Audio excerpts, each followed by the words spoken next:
You're listening to episode 115 of Financial Confidence.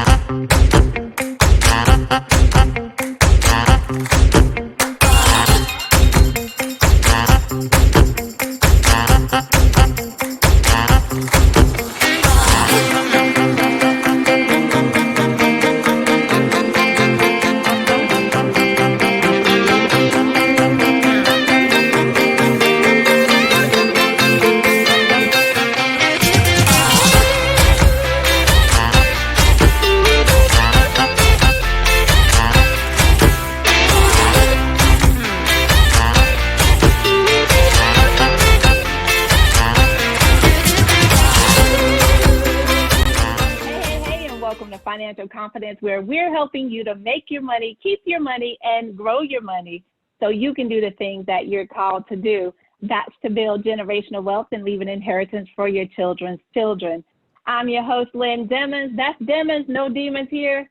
And we invite you in, guys, to go get your pen and your paper because this is going to be a juicy broadcast today. But before we get there, I want to remind you of our guiding principle for this show, which is Matthew 6:33.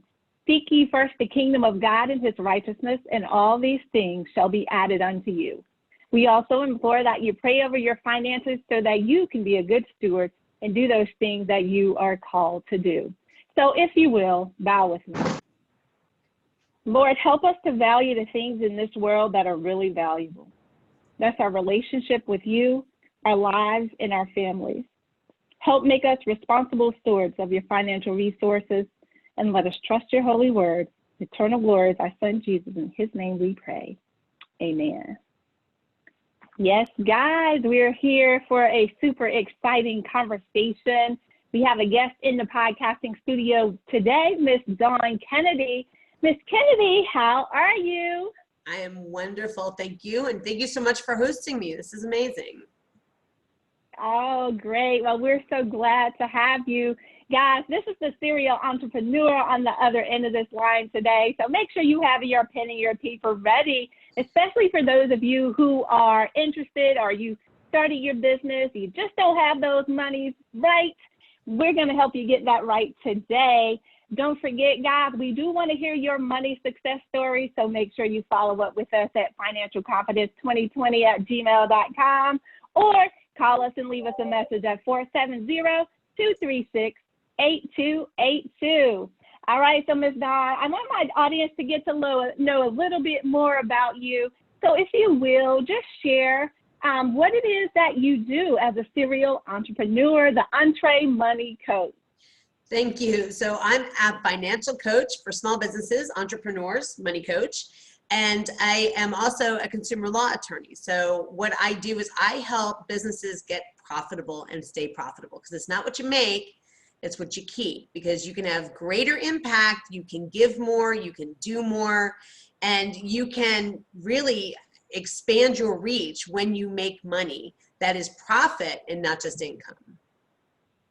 Ah, love it, guys. We had a conversation the other day about passions of profits, so this ties right in. So let's keep this conversation moving. We want to know a little bit more about you. So if you'll take us back a little bit, what is your relationship with money? What was that like when you were growing up? Did you have someone who influenced you in that area?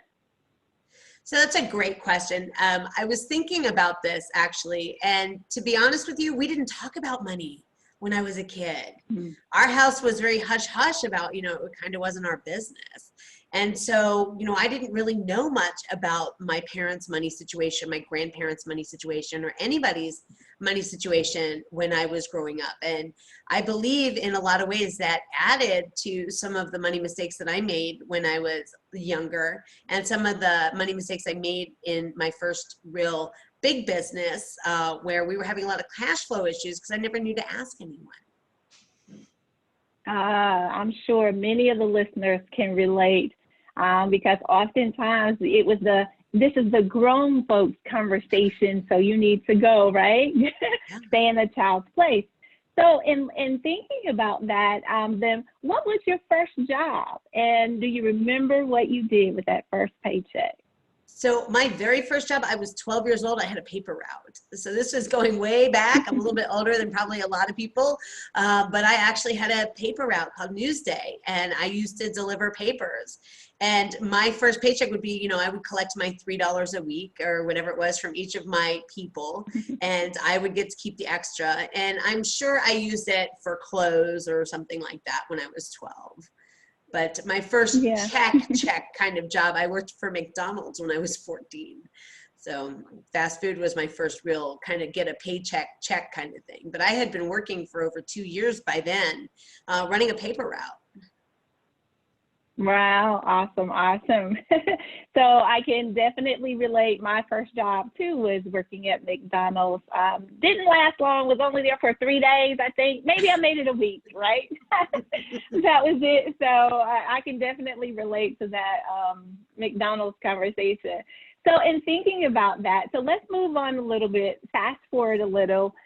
You talk about the fact that, well, I want to go back to you are a consumer law attorney, is that correct? As well as a financial coach. So how do those things connect together to get you to the place that you are today? That is such a great question. It's one I do kind of get some strange looks about. But here's basically what happened was my husband and I had a consulting company. It was very successful, making multi-six figures. And my husband had a near fatal accident. He fell 18 feet off a ladder onto concrete about 2.5 years into our business. So our business had to close. And we didn't know what we didn't know about managing our money, managing our cash flow. We were making enough money to out earn our mistakes. That's the best way I can explain it. So enough money came in every month that we didn't know we were in trouble, right? But when the company just closed abruptly like that, we didn't have any emergency funds. We didn't have any reserves put aside or anything. And we didn't have any key man insurance, and there's no unemployment insurance when you're self-employed and those kinds of things. All of a sudden we had to face it. And I was a law student at the time. I finished law school, became a consumer law attorney because I almost got sued by several large banking institutions and people who didn't understand that it's like, I'm sorry, we don't have that business anymore. We don't have any money anymore. My husband had to go through rehabilitation for almost 3 years. In fact, he was in the Shepherd Center there in Atlanta for quite a while. And they didn't care. They didn't really care anymore. So, they're going to try to foreclose if they can, or, repo or, sue you. And that's just how it is. Money is, that's what they do. And I decided I wanted to help families navigate that kind of stuff. Well, as I was helping families navigate that stuff, and I was also doing student loan stuff, so people were getting sued by the Department of Education, it just really kind of messy. I realized, my gosh, there's got to be some preventative medicine here somewhere. Like, there's got to be a way to get to people before they need a lawyer. So I trained as a financial coach, right? So I became a Dave Ramsey financial coach and studied a couple of different things because I wanted to get to families and help them before they needed me as a lawyer. And as I was working with these families, a lot of them had small businesses. So it'd be one of these things where the business finances were not set. So they couldn't take a paycheck. And if you can't take a paycheck, you can't keep your hot water turned on at home. So I started doing all of this work on the business side of business and really took the time to learn, to understand, to train, to make sure that I could help you become profitable, pay yourself a paycheck, put money in an emergency reserve, make sure that you're protecting yourself at your financial milestone before we grow, right? And we did all that based on my past experiences, my education, my training, and watching a lot of families struggle where they didn't need to struggle. They just didn't know how to get organized and how to use the money to flow properly through everything. They would cash would come in, they would pay off everything, and then the cash would be gone, and then something would happen and they wouldn't have any cash, then whipping out the credit cards, right? So these are just very common stories that a lot of small businesses do, and I think it's because it's not intuitive. You don't just wake up and learn how to manage your financial money in your business, and there's not a lot of training for that. Even with the Small Business Administration and SCORE and stuff, nobody taught us how to deal with cash flow. We knew how to do a profit and loss statement, but we didn't know how to manage cash flow when people paid us late. What? Somebody paid you late? No, that's crazy. And that was, these are real issues that real people deal with all the time. And you have to make a decision, You know, am I going to pay this over here? Or am I going to, you know, eat? It happens. Awesome, awesome. And you know what? That's a very real conversation for a lot of people. And I appreciate that you bring that to the forefront, because you brought up several terms that oftentimes small business owners don't have. Key man insurance. Somebody probably paused for the cause and said, wait a minute, what's key man insurance? Right. You know, having all of those different things that protect you in the event that something happens, a lot of business owners don't tend to do. So you also brought up the point about cash flow. So then how is it that you would help these families, right? If they're having these cash flow issues in their business, oftentimes they're also having those same cash flow issues in their personal lives. How did you help these clients of yours to be able to move to that next step in their own business? So the very first thing we do, and most people really don't like me when I make them do this, but I want them to take everything off auto draft to the fullest extent possible. And I want you to get very intentional with your money. And I want us to pick dates that we're going to sit down and actually pay bills and pay ourselves. And we're going to stop swiping the debit card to make the car payment. And we're going to stop paying the electric bill as soon as it comes in full if we don't have the money to do that. And we're going to sit down and we're going to put all the cash, and we're going to pretend we're going to put the cash in a pile. And the game is to keep as much in that pile as humanly possible for as long as possible. And that means that you don't let people come in and just take money out of that pile without your permission. You know, people put things on auto draft, and the next thing you know, it's like, oh, it's the third. The electric company came in and took their payment, so now I can't pay this. No, you are responsible for your cash flow and for keeping cash in your home and your business. And so, yes, people don't like that very much because they're like, oh, you're adding one more thing. I got to sit down and actually do this. But the reality is if you do struggle with cash flow, the only way to get a handle on it is to be in control of all of it. Wow. So we got to pause for the cause, because you just caused some blood pressures to rise when you said take it off of auto pay, right? A lot of people, because that's what we've been taught, kind of set it and forget it. Set it so that it can be taken out, and then you don't have to worry about that later. But what I hear you saying is intentionality is the only thing that's going to help you to get to that next level. If you don't put your hands on it, put that date on it, set that time, right, for you to be able to make that payment and be intentional in each of those actions, it's less likely that you're going to get control of that cash flow. Yeah, we had to pause for that cause for a second, because that was that was a big one, because that's something that we've talked about. And for those of you who listen to the show and you follow the show, you've heard all of these different experts come on and say, put it on auto pay, right? So that you don't have to worry about it, so that it's taken care of. Now you're getting the other side of that conversation to help you to think about, okay, do I truly have control of my cash flow? All right, awesome, awesome. So you're pushing us today. You're pushing us as we move forward. So I want to ask this question then, because a lot of people have been, you know, we pay attention to the news. We've gone through this pandemic, or we're going through this pandemic. And a lot of people are looking for those stimulus paychecks. They look forward to the conversations to be able to receive that infusion, whether it's $1,200, $500, whatever it is. But oftentimes what we want business owners to learn is, how do you write your own paycheck? Is there any support that you provide to your clients to help them to be methodical or strategic in writing their own paychecks? Absolutely. So that is one of the keys to my approach that separate me from some of the other business finance approaches.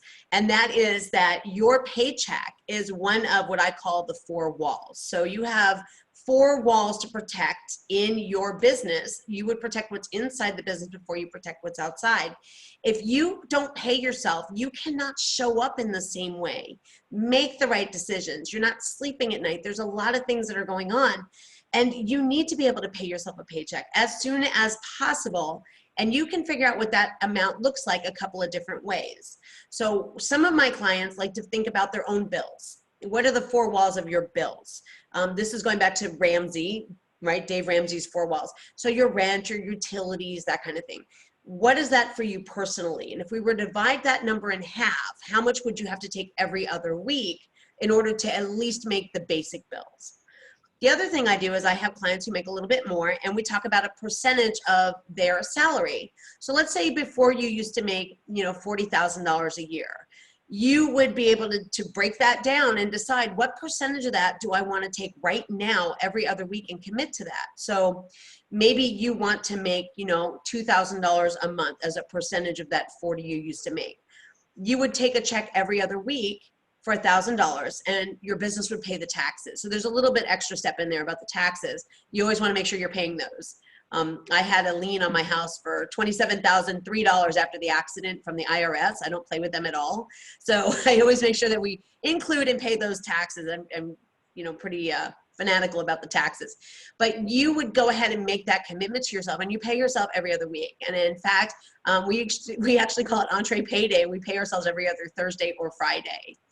And my clients, they kind of laugh at me about it, but it's something that I'm really very passionate about, because had I been managing the money back then the way that I do and teach now, I would have been able to pay myself for a full quarter after the accident. I would have had the money put aside.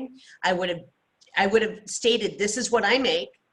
I would have put that much aside, and I would have been able to at least draw that paycheck every other week for 3 months. That is what I wasn't able to do. And that is something that I encourage people to do now. And it starts from knowing how much you need to make.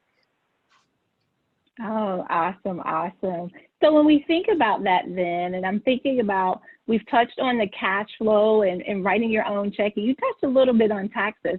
But what I want to go back to is, when you work with clients, what have you noticed as the top 3 misconceptions that small business owners have in regards to their business finances that you would like to help dispel today?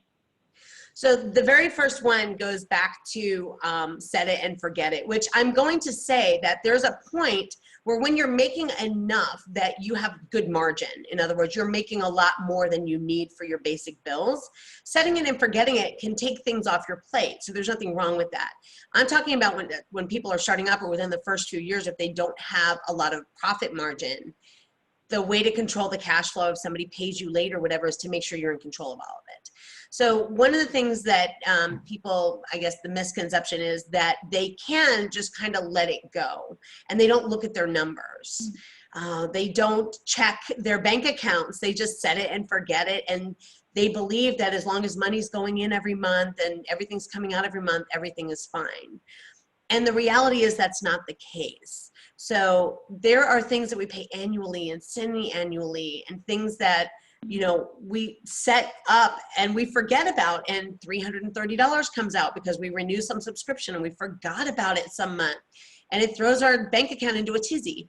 So the number one misconception that you can just set it and forget it and not look at it every month, I think can cause people some short-term cash flow and money issues that they could avoid if they were just intentional and sat down and took care of this on a regular basis. The second one is knowing your numbers. So I do work with a lot of creatives also who, they don't want to make a lot of profit. They're very happy with what they do. They love that they get paid for what they do. And they don't work for profit, growth, and impact. They don't know their numbers. If you were to say to them, what does it cost you to make this? They would have no idea, or they would round up or down. And because of that, they are riding kind of a very thin line that they can keep their business afloat without knowing their numbers. And there are basic numbers that you do need to know. One of them is, of course, that overarching number of what do I need to bring in every single month.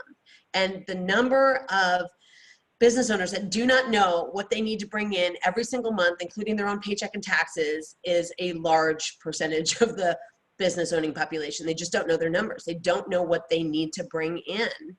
And I think it's a misconception that we can just deal with this week over week, or, just as it comes in, it comes out, and that's okay. I think we do need to at least have this number, because when you aim at nothing, you hit it every time. So we have to have a goal.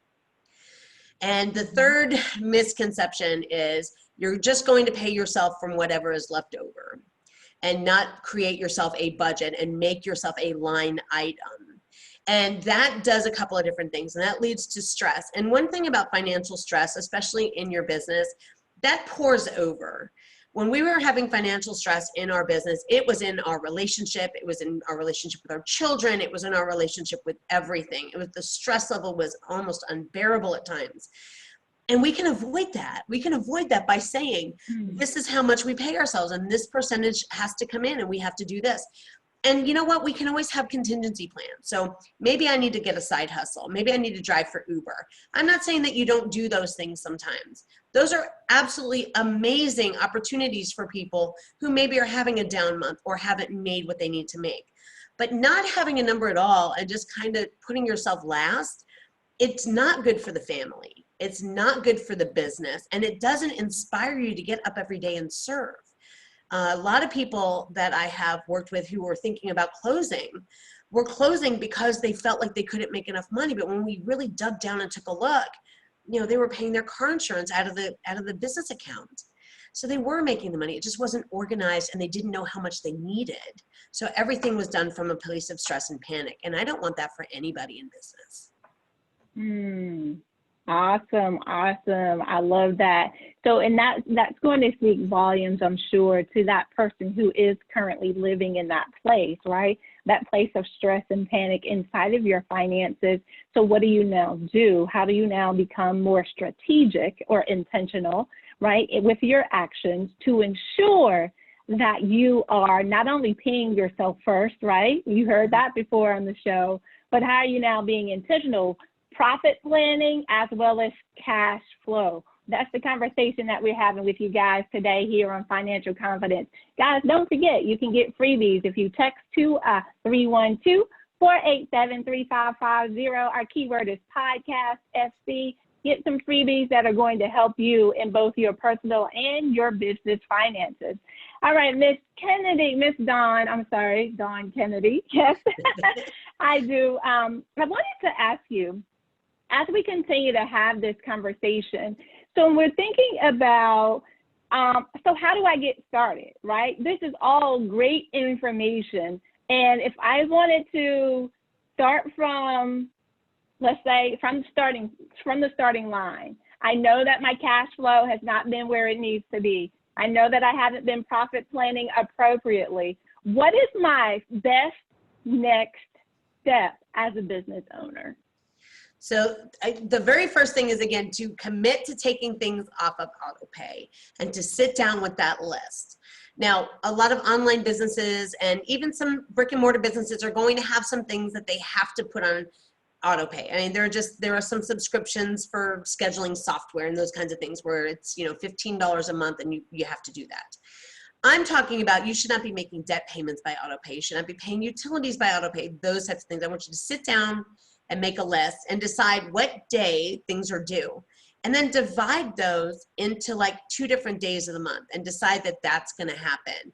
I'm going to sit down, I'm going to pay them on this day, and I'm going to pay them on this day. I won't be late.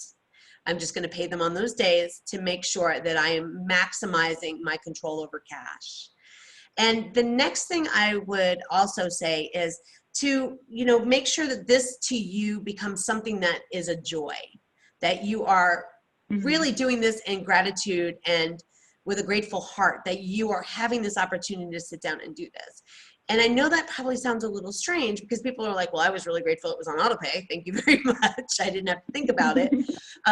But in reality, you know, if you want to get a handle on these things, you have to do this and you have to do it with a grateful heart. You have to sit down and you have to say, I'm going to make this list. I'm going to do these 2 things. I'm going to get my favorite cup of coffee or tea or, you know, even a glass of wine for some people. And I'm going to sit down. I'm going to make this happen. And I'm going to be grateful that I've been in business 2 more weeks and I have the resources to pay these things. And when you start from that place alone, everything else can be taught. If you start from the place of, this is such a bother, I can't believe I have to do this, why am I even in business for myself? You're not going to last as long. You're not going to be able to do these things in a way that is repeatable and ongoing, and in a way that will allow you to continue to grow and have that impact and serve. And when you step up into business, you are stepping up to risk everything to bring your gifts to the entire world. You are agreeing to come up and to serve. And that means serving everyone at every level, including the people you owe money to. And when you remember that and you stay in that mindset as you get started, you can get around everything and anything that they can possibly throw at you in business. It's dynamic, but people do it all the time, and you can do it too. Guys, I love that. She went straight to the heart of the matter. Do it with gratitude, an attitude of gratitude, the best mindset that you can possibly have as you move forward. One other thing that I hope you wrote down, I hope you caught this as she was going through, but essentially what she said to you was to analyze your business. Where are you going through? What are you currently doing? How are you doing it? And what are those things that you can take off of auto for now to be more intentional with the way that that cash is actually flowing through your business? So make sure that you are intentional with every step. Make sure that you, with that gratitude, guys, what is your goal? What's the reason? Don't forget your why as we're moving forward. That's what I heard her say. Don't forget about your why, right? Why are we going through this process? Why did you start that business anyway? At the end of the day, what I understand and recognize is I want to help build generational wealth for my children's children. So what are those things that I'm doing? I am thankful, right? What am I grateful for? So think about that for you and your business. What are those things you are grateful for? What is the larger why? Because it's bigger than just you at the end of the day. It's more than just you. Who are you serving in your business, through your business? And why are you serving? I love it. Thank you, Ms. Kennedy, for having this courageous conversation with us today. So how can our listeners find you and connect with you should they want to follow up?